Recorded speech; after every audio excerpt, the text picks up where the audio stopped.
2024 is hereby called to order. With 5 members present, we have a quorum. We have some housekeeping to do. Our first task is to swear in new board member John Taylor. If you would stand and be sworn in, please. Please raise your right hand. Do you, John Taylor, solemnly swear or affirm that you will support, protect, and defend the Constitution and the government of the United States and of the state of Florida, and that you're duly qualified to hold office under the Constitution of the state, and that you will faithfully perform the duties as an Escambia County Board of Adjustment member, so help you God? I do. Thank you. Thank you. Welcome, John. Our next order of business is to discuss the chairmanship and vice chairmanship of the board. We have a quorum, and we have the opportunity to nominate and elect a chairman, or we can wait until all 7 of us are present and do it then. I was elected vice chairman several months ago, so I fill in for the chairman until the chairman is selected.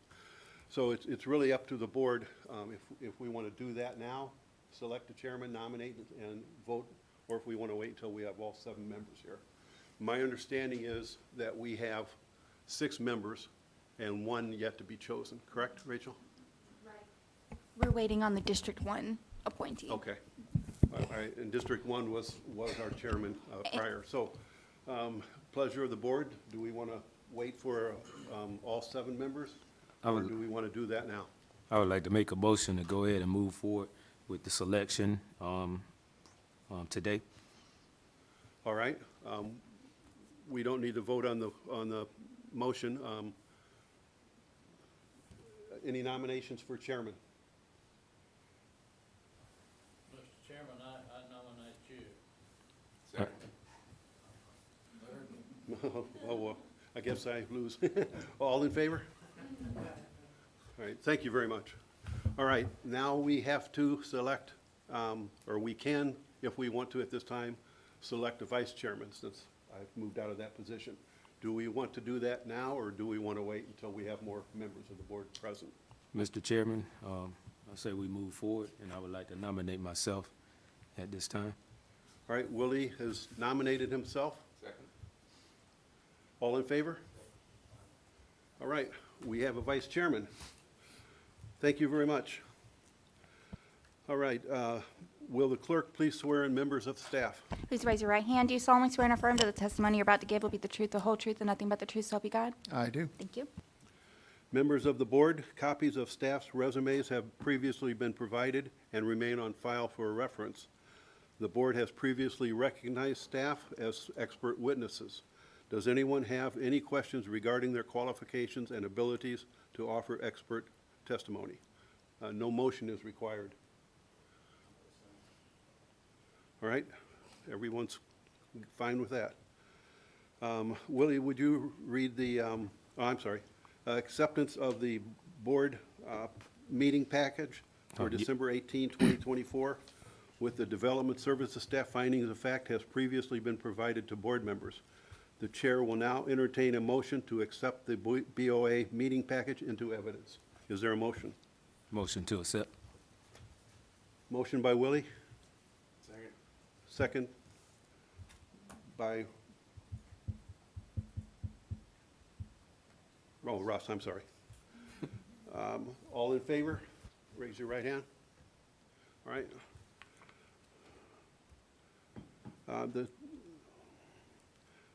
All those in favor, oh, we did, okay.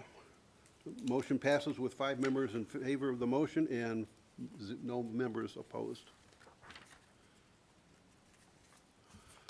Proof of publication. Do we have proof of publication? Yes, sir. Did the publication meet the legal requirements? Yes, sir. Willie, if you would now, I'm sorry, a reading of the chair will now entertain a motion to waive the reading of the legal advertisement. Motion. Second. All in favor? Raise your right hand. Motion passes with 5 members in favor and no members opposed. Members of the board, have you reviewed the minutes for the Board of Adjustment meeting held on October 16, 2024? Do we have a motion? Motion. Do we have a second? Second. All those in favor of the motion, please raise your right hand. Motion passes 5-0. I'll ask Willie now to read the purpose of the Board of Adjustment and conduct of the meeting. The Board of Adjustment, BOA, hears administrative appeals, variances, and conditional use requests. These hearings are quasi-judicial in nature. Quasi-judicial hearings are likely evidentiary hearings in a court of law, however less formal. All public testimony will be taken under oath, and anyone testifying before the BOA may be subject to cross-examination. All documents and exhibits that the BOA considers are entered into evidence and made part of the record. The giving of opinion testimony will be limited to experts, and closing arguments will be limited to the evidence in the record. After hearing the testimony and arguments for and against the proposed action and before making its decision, the BOA will consider the relevant testimony, the exhibits entered into evidence, and the applicable law. Because decisions of the BOA relating to variances, conditional uses, and extensions of development order for site plan approval are final unless overturned by the court of competent jurisdiction. The county may issue development orders and permits for properties in accordance with the decisions of the BOA. However, if applicant requests the issuance of any such order or permit, and such order or permit is used, the applicant and not the county shall bear any risk that such decision may be set aside. The development order or permit may be revoked, or the development may be otherwise enjoined by the reviewing court. Any applicant for relief from a decision of the BOA for said actions, or any aggrieved party as defined by state law, may seek review of such decision by filing an appropriate pleading in a court of competent jurisdiction within 30 days of the BOA decision. The date of the BOA decision shall be the date of the BOA voted at the conclusion of the hearing. Whenever the BOA denies an application, no new application for an identical action on the same parcel shall be accepted for consideration within a period of 180 days of the BOA decision.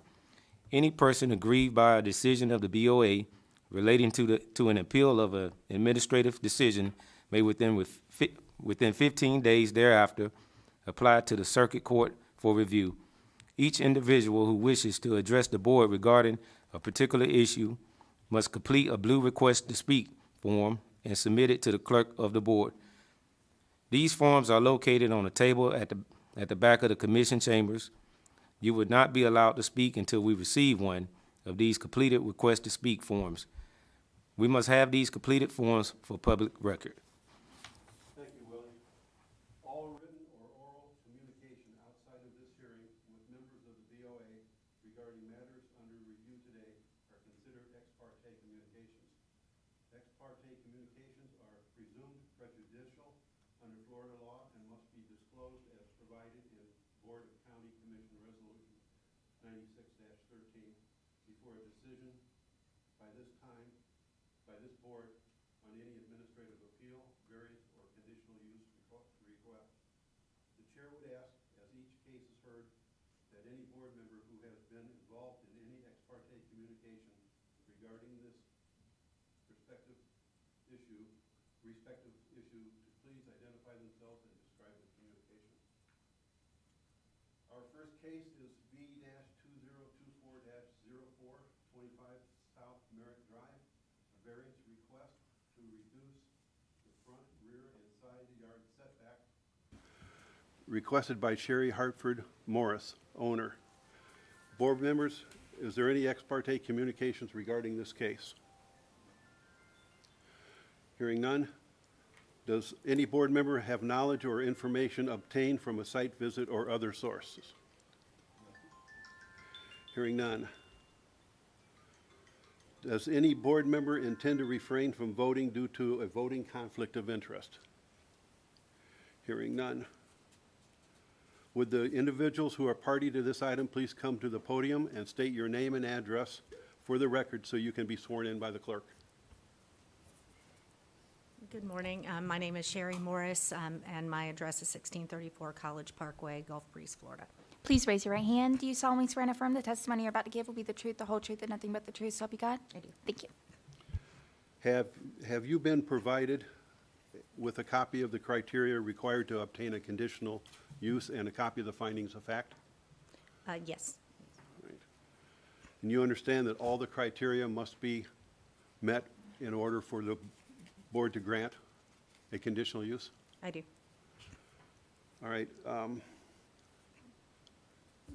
You can state your case if you want, or you can let the county state your case, and then you will have an opportunity to respond, and I'm fine then with the that. board will ask questions, okay? Okay, thank you.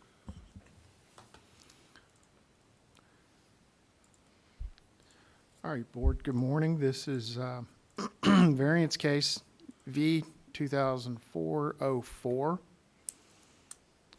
This is a location map. This is our 500-foot radius map showing the zoning on site is medium-density residential. Future land use map. Future land use is mixed-use urban.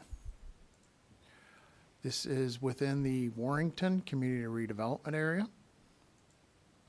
And it's also within the Airfield Influence Planning District 2. There's no restrictions in that district.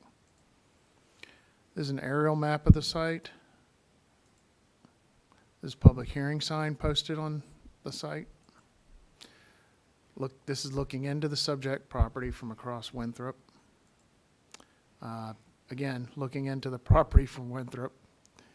It's not a large property, so the photos aren't going to be very dramatic, just so everyone knows.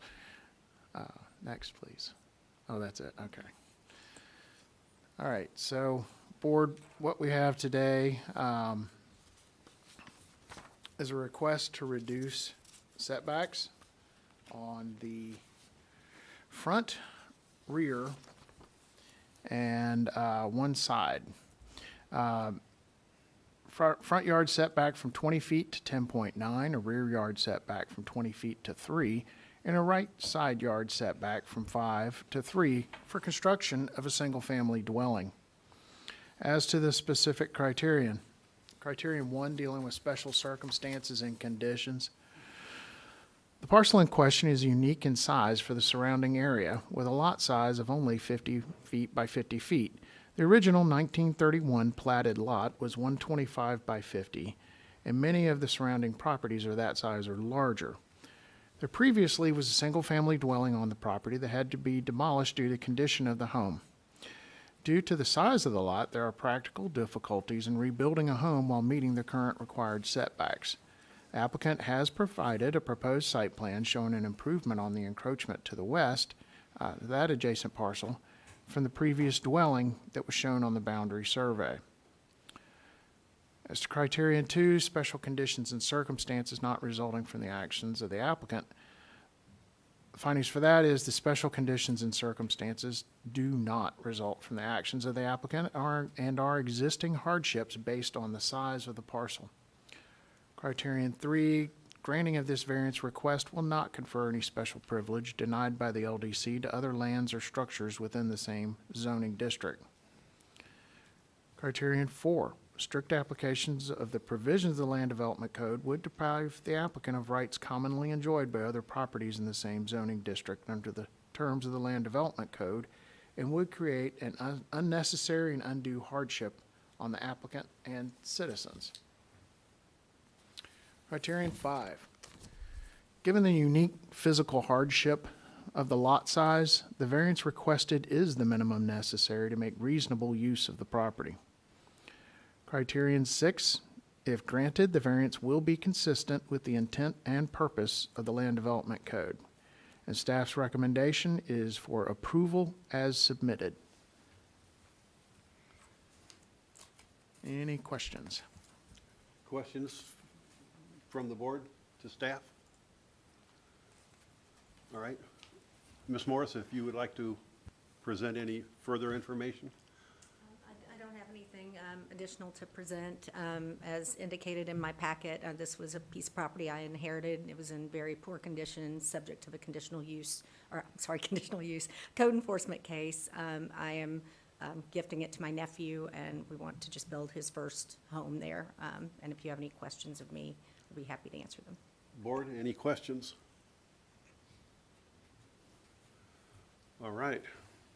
Board, this is a pretty straightforward request.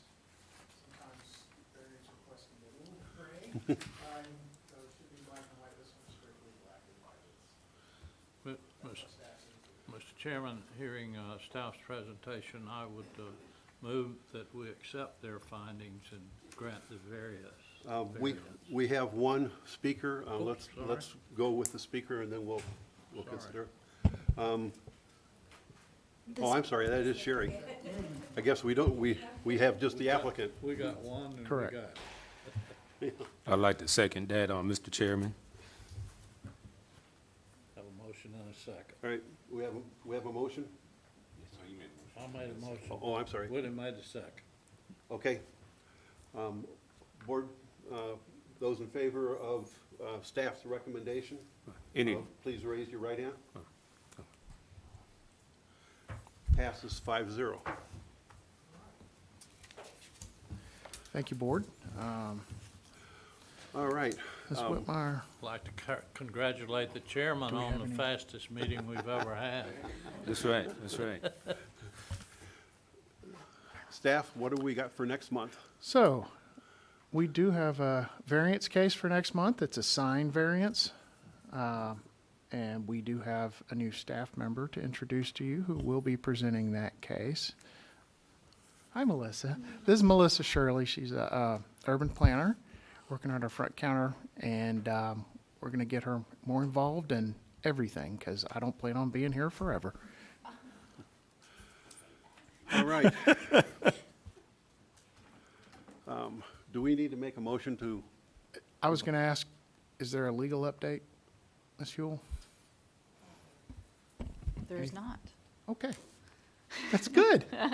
We still have one appeal pending, Yes. and the only development on the docket was that the attorney apparently were asked to withdraw as counsel for the applicant who has appealed the decision. Oh, that one, yes.